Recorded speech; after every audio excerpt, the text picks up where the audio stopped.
ఈ సంవత్సరం ద్వాదశ రాసుల ఫలితాలు ఏ విధంగా ఉన్నాయో తెలుసుకుందాం. వివరించేందుకు మనతో పాటు ఉన్నారు శ్రీచక్రపీఠం వ్యవస్థాపకులు, ప్రముఖ జ్యోతిష్య పండితులు బ్రహ్మశ్రీ ప్రదీప్ జోషి గురువు గారు. వారితో మాట్లాడదాం. గురుగారు నమస్కారం అండి. శ్రీ గురుభ్యో నమః. శ్రీమాత్రే నమః. అచింత్య వ్యక్త రూపాయ నిర్గుణాయ గుణాత్మని సమస్త జగదాధార మూర్తయే బ్రహ్మణే నమః. ముందుగా మీకు శ్రీ పరాభవనామ సంవత్సర ఉగాది శుభాకాంక్షలు గురువు గారు.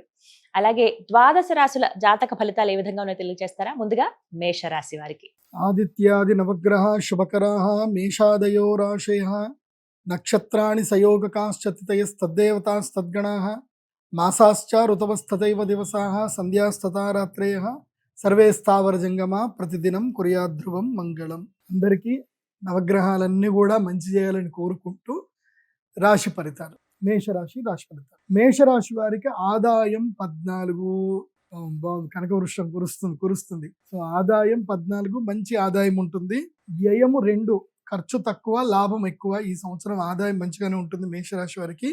రాజపూజ్యం 2, రాజపూజ్యము 7. సో మెచ్చుకునేటువంటి వారు 7 ఉంటారు. అవమానం 1, అవమానించే వాళ్ళు 1 ఉంటారు. ఈ సంవత్సరం మేషరాశి వాళ్ళకి పర్వాలేదండి, మంచిగా ఉంది. అంటే ఈ సంవత్సరానికి సంబంధించిన లెక్కల ప్రకారం మాత్రం బాగానే ఉంది. కానీ ఏలినాటి శని వెనకనే ఉంటాడు. శని మీ వెనక ఉన్నాడు, అంటే 12వ స్థానంలో ఉన్నాడు శనిగ్రహం. ఆయన కొరడా పట్టుకొని కొడతానే ఉంటాడు, అత్యాశ పెడతానే ఉంటాడు, కళ్ళల్లో నీళ్లు రాపిస్తాడు. నెత్తి మీద ఉంటాడుగా, ఇప్పుడు నెత్తి మీద నుంచి ఇక్కడ దిగుతాడు, కన్నీళ్ళకి దిగుతాడు ఇక్కడ నుంచి. సో వినకూడనివి వింటారు, మాట్లాడకూడనివి మాట్లాడతారు, చూడకూడనివి చూస్తారు, కళ్ళు ఏడుస్తాయి. ఇది జరుగుతుంది. సో మేషరాశి వాళ్ళకి ఏలినాటి శని ప్రభావం గట్టిగా ఉంటుంది. అందుకే నీలాలమాల ఒకటి ఉంటుంది, మయూరమాల ఒకటి ఉంటుంది. ఆ మయూరమాలని తప్పకుండా మేషరాశి వాళ్ళందరూ ధరించండి. ఈ ఆదాయం కలగాలి అన్నా, వ్యయం తగ్గాలి అన్నా మీరు మాత్రం మయూరమాల ధరిస్తేనే శని బాధ తగ్గుతుంది. తప్పకుండా హనుమాన్ చాలీసా చదువుకోవాల్సిందే. ఇక శనిది అయిపోయింది కదా. ఈ శని ఎందుకోసం అంటే ఈ సంవత్సరం మొత్తం ఈ 12వ స్థానంలోనే ఉంటాడు.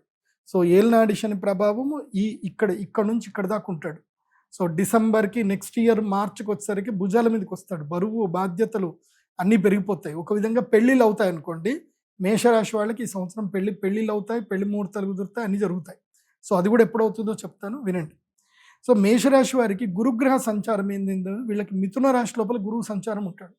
గురువు మిథునం అంటే ఏంటి? మేషం, వృషభం, మిథునం అంటే 3వ స్థానంలో గురుగ్రహ సంచారం ఉంటుంది. ఈ సమయంలో ఏం జరుగుతుంది అని అంటే స్థానచరణం, రోగపీడ, ధన నష్టం, వృధా, ప్రయాస, వృత్తిలో కష్టం, ఇవన్నీ కూడా ఎప్పటిదాకా జరుగుతాయి? మనకి 1వ తారీఖు జూన్ వరకు జరుగుతుంది. సో జూన్ నుంచి ఏమవుతాడు? గురుగ్రహము మనకి ఏ రాశి లోపలికి వచ్చేస్తాడు? కర్కాటక రాశి లోపలికి ఎంటర్ అవుతాడు. ఎప్పటిదాకా ఉంటాడు అంటే 31 అక్టోబర్ వరకు ఉంటాడు. సో ఎంత? జూలై, ఆగస్ట్, సెప్టెంబర్, అక్టోబర్, 4 నెలల కాలం మాత్రం సూపర్ టైం. అప్పుడు మీకు ఆదాయము 14% సూపర్గా ఉంటుంది. 14 అంటే అల్టిమేట్ అనమాట. అంటే ఈ 4 నెలలు మేషరాశి వాళ్ళకి కొంచెం కలిసి వచ్చే సమయము. కొంచెం అంటే 100లో 67% కలిసి వస్తుంది. ధార్మిక కార్యక్రమాలు అప్పుడు చేయాలి, యజ్ఞ యాగాది కర్మలు చేయాలి. అంటే మీరు ధనత్రయోదశికి శ్రీమహాలక్ష్మి యాగం చేయడానికి సిద్ధం అవ్వాలి. సో ధనత్రయోదశి వరకు బాగుంటుంది. శ్రీమహాలక్ష్మి యాగం చేసుకుంటే యోగం కలుగుతుంది. వరలక్ష్మి వ్రతం తప్పకుండా చేసుకోండి. ధార్మిక కార్యక్రమాలు చేయాలి. దానివల్ల ధనలాభం కలుగుతుంది, సుఖము, కార్యసిద్ధి కలుగుతుంది, తర్వాత కుటుంబంలో సహకారం కలుగుతుంది. అదేవిధంగా వివాహాది శుభకార్యాలు కూడా జరిగే అవకాశాలు ఉంటాయి. మేషరాశి వాళ్ళకి పెళ్ళిళ్ళు కుదురుతాయి. ఈ సంవత్సరం శ్రావణ మాసంలోనే పెళ్ళిళ్ళు అవుతాయి, పెళ్ళిళ్ళు కుదురుతాయి. సో మ్యారేజ్లు కూడా అయ్యే అవకాశం ఉంటుంది. దాని తర్వాత ఒకటి ఉంటుందండోయ్, లక్ టైం ఉంటుంది. ఇక్కడి వరకు కొంచెం బాగుంటుంది అన్న కదా.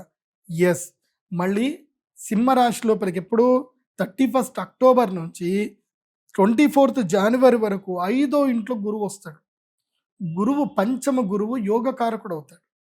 గురుడు 5వ స్థానానికి వస్తే ఏంటంటే గురుడు 2వ స్థానంలో, 5వ స్థానంలో, 7వ స్థానంలో, 9వ స్థానము, 11వ స్థానంలో యోగిస్తాడు. సో మేషరాశి వాళ్ళకి ఏంటంటే 5వ ఇంట్లో గురువు రాగానే సింహరాశి లోపలికి వస్తాడు. కాబట్టి కేవలం ఒక 10 రోజులు మాత్రమే చెప్పాను కదా, ధనత్రయోదశి నుంచి తీసుకొని మనకి భీష్మ ఏకాదశి అనుకోండి, భీష్మ ఏకాదశి కూడా కాదు, అంతే, గీతా ఏకాదశి వరకు, అక్కడి వరకు మాత్రం, అంటే డిసెంబర్ 21వ తారీఖు వరకు, ఉత్తరాయణం కాలం వరకు అదృష్టాన్ని ఇస్తాడు చూడండి. సూపర్ టైం ఉంటుంది. మేషరాశి వాళ్ళకి పట్టిందల్లా బంగారం. పంచమ గురుడు యోగిస్తాడు, కానీ వక్రత్వంలోకి వచ్చి రాగానే యోగించడు. అతిచారుడు అయినప్పుడు మాత్రమే యోగిస్తాడు. కేవలం ఒక్క నెల రోజులు మాత్రం సూపర్ టైం ఉంటుంది. అప్పుడు మాత్రం మీ యొక్క అభీష్ట సిద్ధులు అన్నీ కలుగుతాయి. కాబట్టి అది అన్నీ కలగడానికి ఎందుకోసమంటే, మన అదృష్టం మంచిగా ఉన్నా సరే గ్రహాలు అనుకూలంగా లేకపోతే మనం ఏం చేయలేం. సో అదృష్టం ఉంది, గ్రహాలు అనుకూలంగా ఉన్నాయి, కాకపోతే మన బ్రెయిన్ బాగలేదు.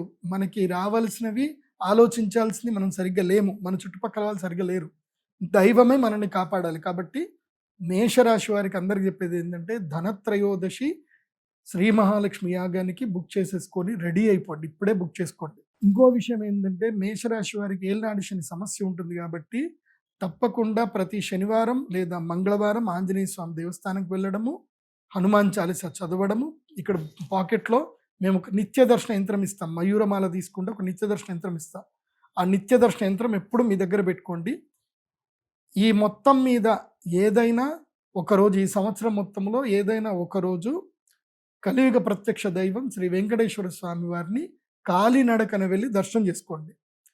వివాహం కానటువంటి వారు మాత్రం శ్రీనివాస మంగాపురం నుంచి కాలినడకతో వెళ్ళి స్వామివారి దర్శనం చేసుకోండి. తొందరగా వివాహం అవుతుంది. మేషరాశి వారికి మనోభీష్ట ప్రాప్తి కలుగుతుంది. సో అలిపిరి నుంచి కూడా వెళ్ళొచ్చు, ఇక్కడ కొంచెం దూరం, అక్కడ కొంచెం దగ్గర, అంతకుమించి ఏం లేదు.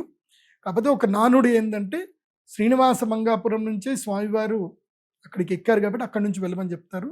నేనైతే అడ్వైజ్ చేసేది ఏంటంటే, శ్రీనివాస మంగాపురం నుంచి స్వామివారి కొండెక్కండి, శని ప్రభావం నుంచి దూరం అయిపోండి, అంత బాగుంటుంది. ఇక మేషరాశి వాళ్ళకి ఏంటంటే, ఈ సంవత్సరం లక్ టైం ఎప్పుడు మాత్రం ఒకటి చెప్తాను, జాగ్రత్త పెట్టుకోండి. అక్టోబర్ 18వ తారీఖు నుంచి తీసుకొని డిసెంబర్ 21వ తారీఖు వరకు మేషరాశి వారికి ఈ సంవత్సరం లక్ టైం, సూపర్ టైం కలిసి వస్తుంది. సో ఇది ఫాలో అవ్వండి. ఇంకోటి, చాలా మందికి ఏంటంటే తమ జన్మ నక్షత్రం ఏందో తెలీదు, జన్మ రాశి ఏందో సరిగ్గా తెలీదు, వాళ్ళ పేరు బట్టే అనుకుంటారు. అది తప్పు. మీ జన్మ నక్షత్రం, జన్మరాశి మీ date of birth, time, place బట్టే ఉంటుంది. మీరు నా pradeepjoshi.com వెబ్సైట్కి వెళ్ళండి, అక్కడ హోరోస్కోప్ PDF ఆర్డర్ ఉంటుంది. మీరు ఆర్డర్ చేసుకుంటే మీకు ఈమెయిల్కి మొత్తం మీ హోరోస్కోప్ వస్తుంది. అందులో మీ జన్మ నక్షత్రం, మీ గాతవారం, గాత నక్షత్రం అన్ని డీటెయిల్స్ ఉంటాయి. అవి మీరు నోట్ చేసుకొని చక్కగా మీ జాతకం ఏందో మీరు చూసుకోండి. ఈ సంవత్సరం అంతా కూడా డే టు డే మీకు వారం బట్టి ఆ గ్రహాలు ఎలాగైతే మారుతుంటాయో అలా మీకు ప్రెడిక్షన్ కూడా మీకు వస్తాయి. కాబట్టి ఫలితాలు ఇప్పుడు నేను చెప్పేది సూచనప్రాయంగా చెప్తున్నాను, కానీ మీ జాతకానికి మీకు ప్రత్యేకంగా ఒక ఫలితం ఉంటుంది. అది మీకు కూడా కావాలి అనుకుంటే pradeepjoshi.com వెబ్సైట్కి వెళ్ళి హోరోస్కోప్ PDF ఆర్డర్ పెట్టుకోండి. సర్వేజన సుఖినో భవంతు.